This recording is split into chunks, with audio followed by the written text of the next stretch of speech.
I'm 35, I'm French, my mother's French, my father's Iranian, and I was born in the United States in New York, so I'm a mix. I've lived a little around the world. I'm now a real Parisian, I'd say, well, an American in Paris. I've got a PhD in law, I've worked for IBM, I've worked for the UN, I've worked for a consulting firm, I was the head of an important French NGO organization, environmental organization. So that's who I am on the paper. Who I actually am is ever since I was very, very little, I'm an environmental enthusiast. I must have been 8 or 9. I was in front of the UN building in Bangkok, and the drivers would always leave the cars on with the engines running for the air conditioning. And I used to be 8 years old saying to them, you should turn off your car because you're wasting the money with the UN, and because everything that's coming out of the exhaust pipe is going somewhere and it's not good for the environment.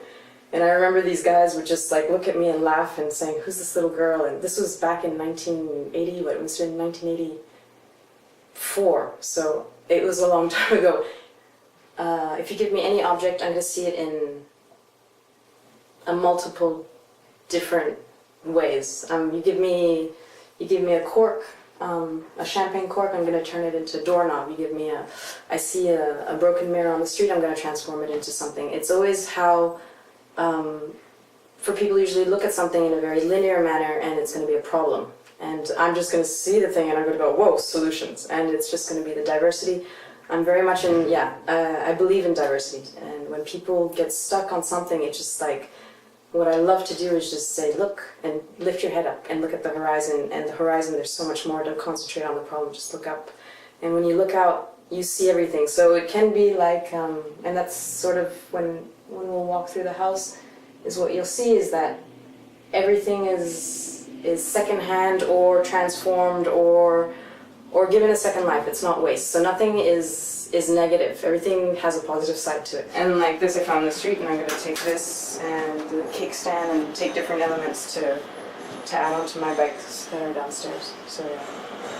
It was actually all the pieces of a magnificent closet that had awful blue paint on it. And my friend said, take the top of it, which is this mantelpiece here, on which the jars are sitting, and turn that into a shelf. It's like it's like doing crosswords. It's really difficult in the beginning, and then at one moment, suddenly it's fun. And it's challenging, and you like it, and you start doing it. And it's a mind game. It's finding solution is a mind game, and it's fun. Because you have to exchange, you have to talk with people, you have to get out of your dark hole and start connecting. What I see that I have to do within society is to make people want to change. You can't tell people to change, and you can't tell people to shut off the water, shut off the electricity. You can tell them and they'll do it for 1 day, 2 days, 10 months, fine. But if they don't understand why they're doing it, if they haven't registered and started like sort of rebooted their computer system and started to rethink and learn to ask themselves the questions, you'll never get change. So you really have, the way I see society is like, it's got to start thinking again, because it's sort of stopped thinking. And at the same time, I just take, public transportation or something, and you just help someone. And suddenly you connect to the person, and suddenly there's a nice moment in the day. And it's really simple, and people usually say, it's like, yeah, I get a kick out of just standing up for an old lady in the metro because it makes her day. And it makes my day too. Sustainability is about just connecting to the person who's sitting across from you, saying hello, and starting to interact. Because if you don't interact, if you don't connect, then we're not going to be able to do anything.